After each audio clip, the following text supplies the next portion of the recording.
Syukur dan berterima kasih kepada Allah Subhanahu wa taala atas segala nikmat yang Allah limpahkan kepada kita. Allah masih menyempurnakan anggota tubuh kita, Allah masih memberikan kita waktu, kesehatan, kesempatan, keimanan sehingga kita bisa tetap mendalami agamanya dan melaksanakan perintah-perintahnya sehingga kita bisa tentunya meraih nanti balasan maksimal di akhirat dengan surga. Dan nikmat ini tentunya harusnya kita jaga, terutama dalam mendalami Islam dan iman. Karena ini adalah nikmat terbesar yang Allah berikan kepada kita. Karena dengan Islam dan iman kita jadi mengenal siapa pencipta alam semesta. Kita jadi punya panduan hidup, tahu mana boleh kita nikmati dan kerjakan juga mana yang tidak boleh. Dan kita harus mempertahankan ini sampai ajal datang. Sebagaimana Allah berfirman, wa'bud rabbaka hatta ya'tiyakal yakin. Sembahlah Tuhanmu sampai datang kepadamu kematian. Dan juga Allah mengatakan, wala tamutunna illa wa antum muslimun. Jangan meninggal dunia kecuali dalam keadaan Islam.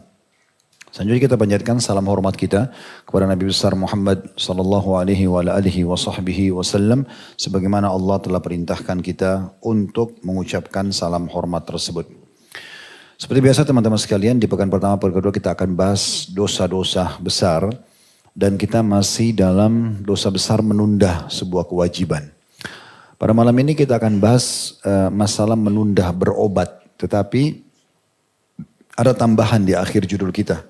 Hingga binasa. Kenapa kita tambahkan dengan hingga binasa? Karena memang dasarnya berobat itu dibagi oleh ulama menjadi beberapa hukum.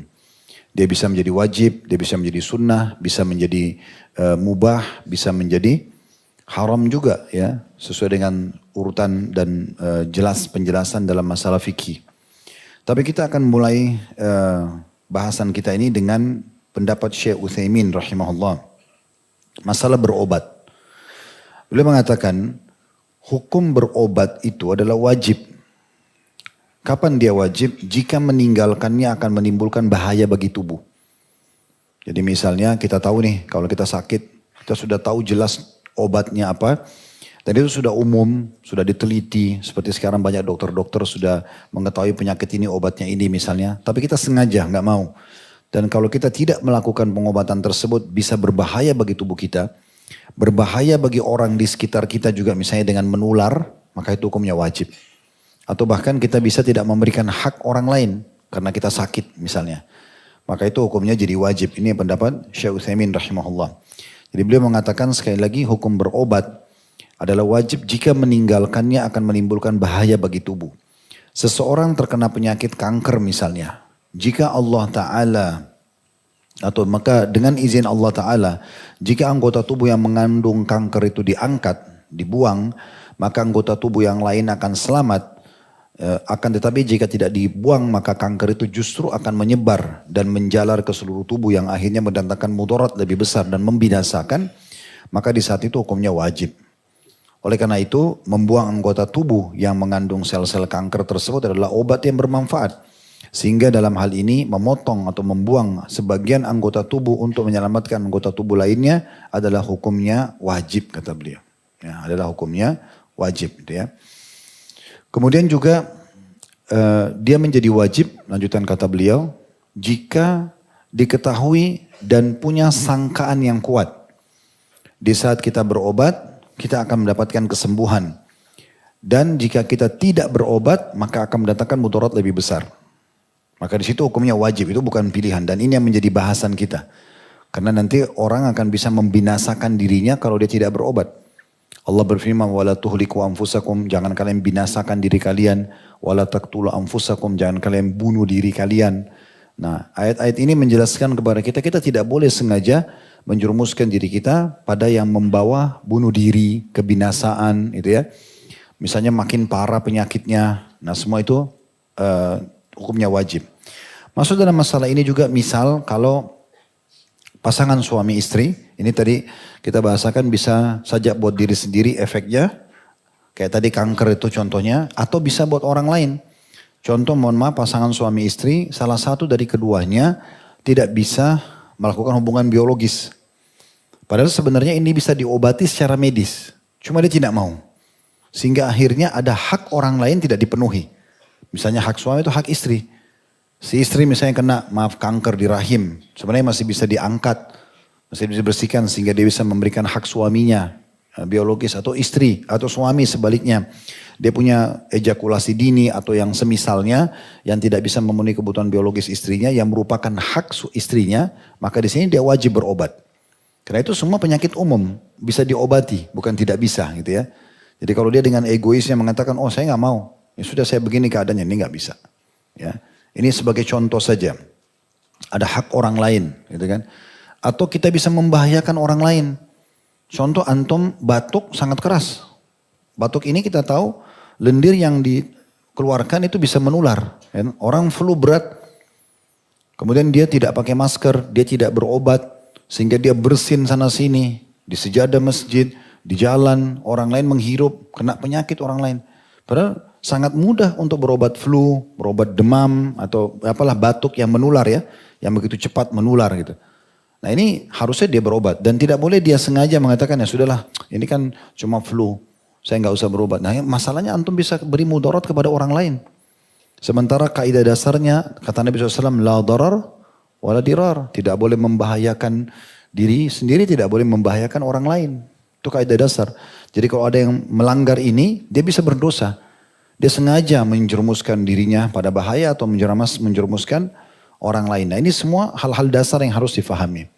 Jadi Syekh Utsaimin mengatakan di saat itu kita punya prasangka bahwasanya penyakit ini berbahaya dan kita bisa berobat. Kita tahu akan sembuh dengan itu karena sudah umum juga orang sembuh. Itu hukumnya wajib. Dan kalau kita tidak berobat masalah ya. Tentu kalau kita misalnya nanti akan kita jelaskan dia bisa menjadi hukum sunnah atau bahkan mubah. Kalau seandainya kita kena penyakit biasa kayak sakit kepala. Sakit kepala tidak ada efeknya buat orang.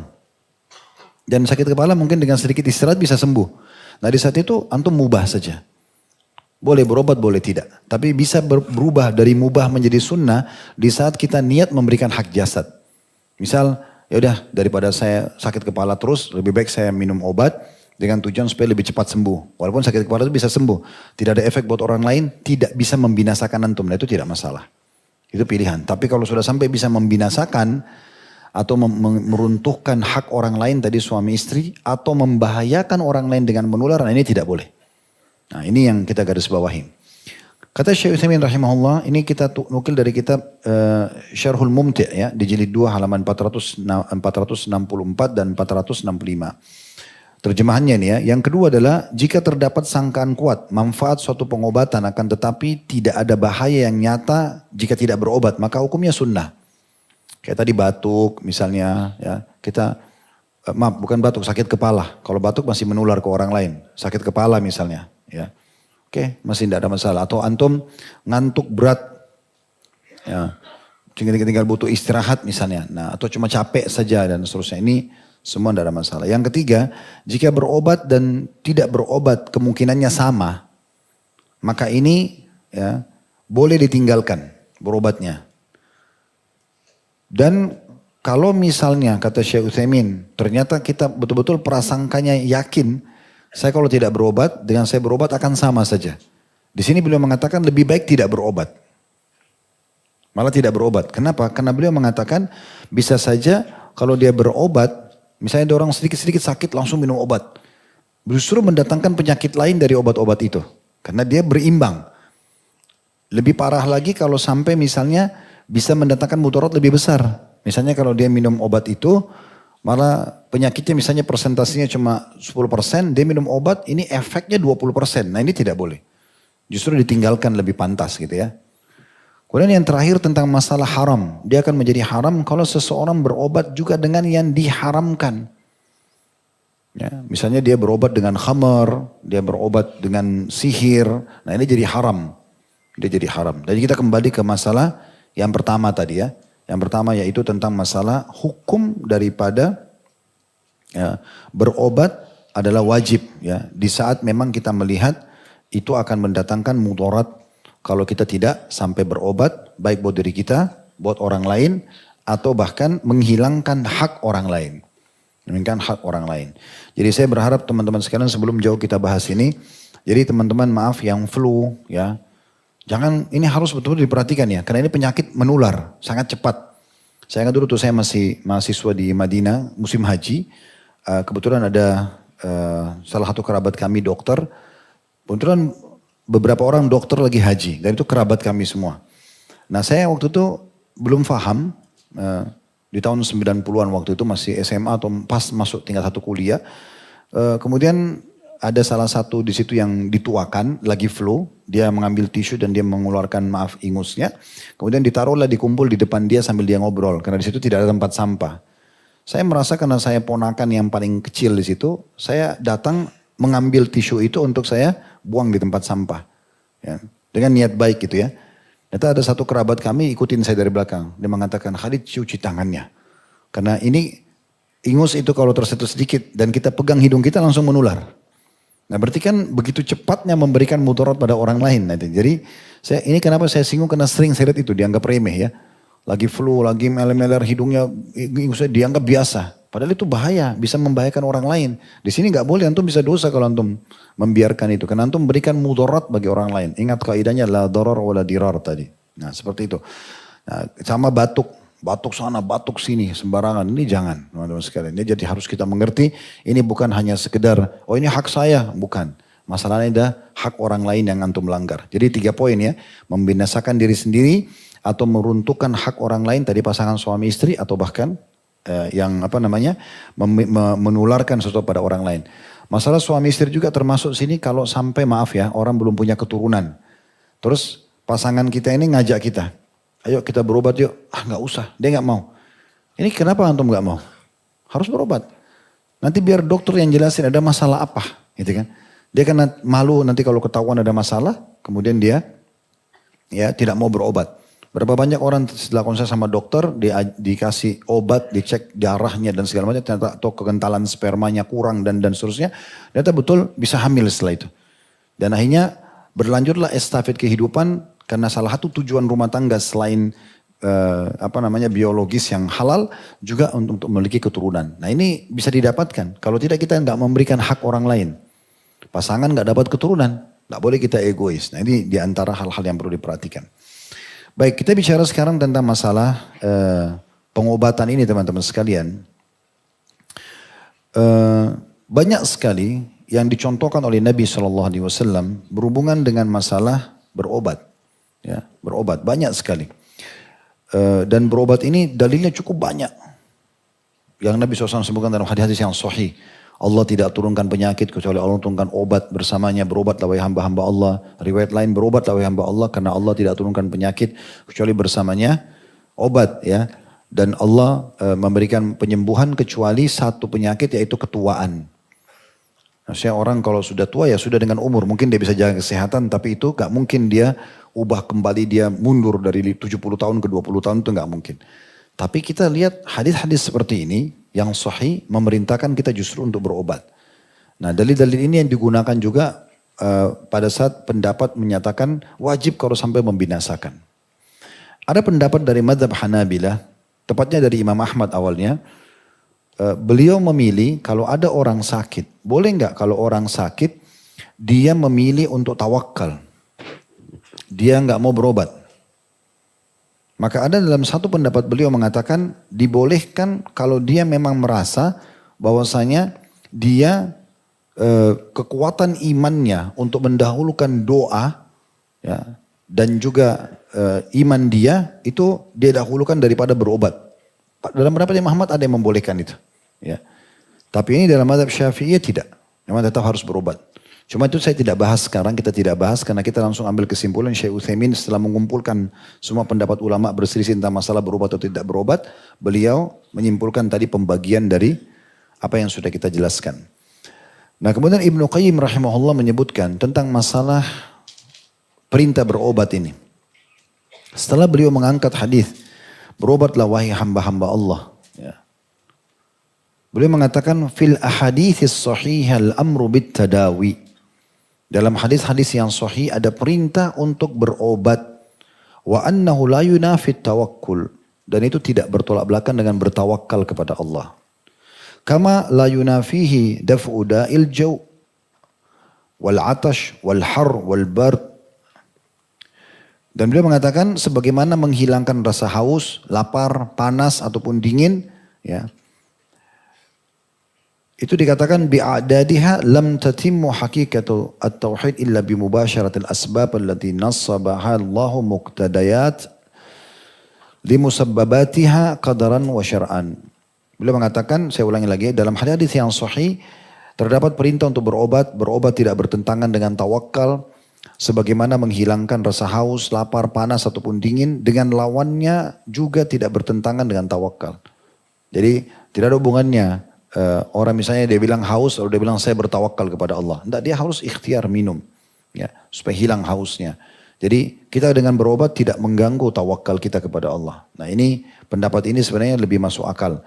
Bahkan hakikat tauhid tidaklah sempurna kecuali dengan melakukan sebab-sebab yang telah Allah SWT tetapkan bila mewujudkan musabab menurut syariat dan realita. Maksudnya harusnya dijalankan pengobatan itu.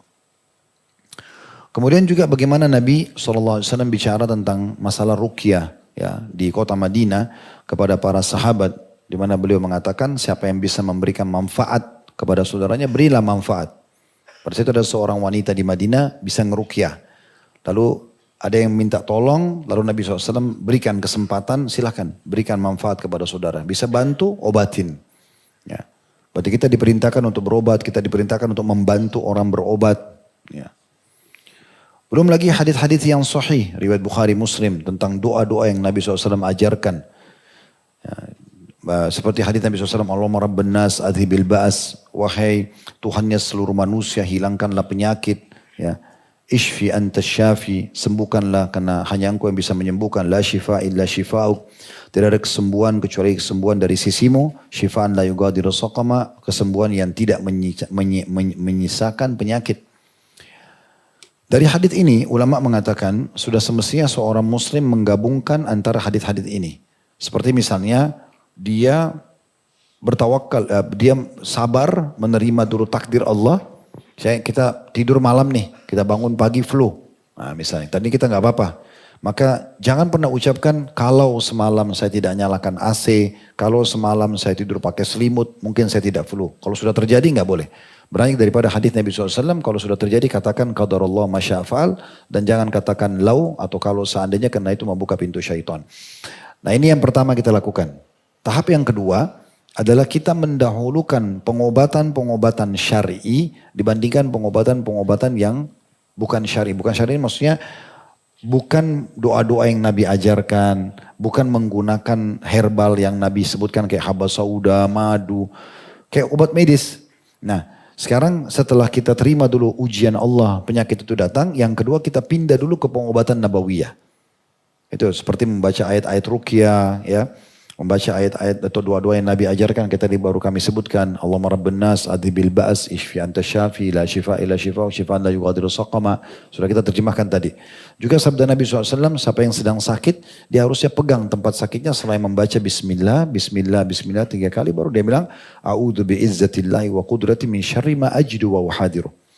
Aku berlindung kepada Allah dengan kemahakuasaannya, a'udzu bi'izzatillahi wa qudrati, aku berlindung kepada Allah yang maha kuasa, dan a'udzu billahi, bismillah, bismillah, a'udzu bi'izzatillahi, aku berlindung kepada Allah dengan kemahamuliaannya, wa qudrati, dan kemahamampuannya, min syarri ma ajidu wa uhadiru, dari keburukan yang aku dapatkan dan aku rasakan. Itu dibaca 7 kali. Nah ini yang kita dahulukan sebelum minum obat medis, sebelum ke dokter. Nah itu adab urutannya begitu. Terima dulu takdirnya Allah, kita ikhtiar dulu seperti ini, ya. Kemudian juga ada hadis yang berbunyi, siapa yang mengunjungi seseorang yang sakit, menjenguknya misalnya, lalu dia membaca 7 kali, As'alullahal azim, aku memohon kepada Allah yang maha agung, Rabbal arsyil azim, pemilik singgasana yang agung, ayyashfiyaka, agar menyembuhkanmu. Ini doa pendek sekali ya, tapi uniknya jaminan dari Nabi SAW akan disembuhkan. Kalau kita baca 7 kali, As'alullahal azim, saya mohon kepada Allah yang maha agung, Rabbul arsyil azim, pemilik singgasana yang agung, ayyashfiyaka, agar menyembuhkanmu. Kalau perempuan, ayyashfiyaki, kaki, ya. Kalau laki-laki, kinya perempuan. Dibaca 7 kali. Kata Nabi SAW, kalau belum datang ajalnya maka Allah akan sembuhkan. Maka Allah akan sembuhkan, gitu ya. Kemudian riwayat Bukhari, di mana seorang sahabat yang pernah, atau beberapa orang sahabat minta agar dijamu dan dijadikan tamu di satu suku Arab di malam hari, tapi mereka menolak karena orang asing. Setelah itu mereka berada di luar benteng. Ternyata hikmah Allah Subhanahu wa taala, kepala sukunya disengat oleh oleh kalajengking gitu ya. Kena atau ular. Maka mereka coba berobat, obati tapi tidak dapat jalannya. Lalu sebagian orang mereka itu mengatakan, coba tanya kaum itu, maksudnya umat Islam yang di luar benteng, mungkin mereka punya obatnya. Lalu sahabat datang meruqyah membaca surah Al-Fatihah. Ya, sambil menyemburkan bacaan beliau ke luka orang itu, akhirnya sembuh. Ini kan semua ikhtiar-ikhtiar ya. Dan Syekh Ali Aidan, hafizahullah, penulis sebuah buku tentang ruqyah, ratusan lembar beliau tulis, beliau mengatakan perlu diluruskan pemahaman umat Islam yang memahami bahwasanya ruqyah syariah hanya untuk sihir dan ain. Tapi yang benar adalah untuk semua penyakit. Karena Allah berfirman dalam Al-Quran, memang fihi syifa'un linnas. Al-Quran itu adalah memang syifa, obat gitu ya. Jadi kita bisa menggunakannya untuk semua penyakit. Nah, ini yang harus kita dahulukan susunannya. Dan cukup banyak tentu bacaan-bacaan ruqyah. Nabi SAW pernah membahasakan kalau ayat kursi, Al-Ikhlas, Al-Falaq, An-Nas ya. Itu kemudian ayat-ayat tentang sihir itu semua bisa dibaca. Tapi yang jelas kita dahulukan ini, baru kita pindah tahapan ketiga, yaitu pengobat ikhtiar ya. Ikhtiar itu berobat medis ya. Semua yang tidak ada bahan-bahan haramnya maka boleh dikonsumsi. Yang penting tidak boleh berlebihan ya. Tapi tetap kita dahulukan poin kedua. Nah di poin kedua tadi ada luput dari saya. Selain bacaan juga kita dahulukan dan harus diikuti dengan keyakinan apapun yang Nabi SAW sampaikan. Seperti habatus sauda, obat untuk semua penyakit kecuali kematian. Seperti madu. Kata Nabi SAW, kesembuhan pasti ada di madu. Ya. Kemudian bekam, kemudian beliau mengatakan kai dan jadikan kai pengobatan terakhir kalian. Kai itu dikagetin dengan besi panas gitu ya. Itu biasanya kalau orang stroke. Di Saudi sekarang ada satu ahli kai yang terkenal dan juga viral di media, di medsos itu. Dia punya alat yang baru. Kalau dulu kan besi dipanasin, dikagetin. Kalau ini dia seperti alat yang memang sudah besi yang memang sudah canggih. Pakai listrik, dicas, itu bisa dipakai untuk kai. Dan ternyata banyak orang stroke sembuh di titik tertentu gitu ya. Nah ini semua kita dahulukan. Jadi jangan pernah anggap remeh teman-teman sekalian ya. Mungkin tidak asing riwayat tentang ada sahabat yang datang kemudian perutnya sakit, kakak perutnya sakit. Kemudian dia mengatakan, ya Rasulullah apa solusinya? Kata Nabi, berikan dia madu. Lalu kemudian orang ini pulang kasih kakaknya madu. Dan dia kembali lagi mengatakan, ya Rasulullah kakak saya belum sembuh. Kata Nabi SAW, Allah maha benar dan perut kakakmu yang dusta. Dia minum, penuh keyakinan, tidak usah khawatir. Bahkan Allah sebutkan di dalam surah An-Nahl, jelas sekali kalau memang di dalam perut lebah itu keluar minuman yang bermanfaat bagi manusia dan obat untuk penyakit. Jadi memang kita nggak boleh ragu dengan itu.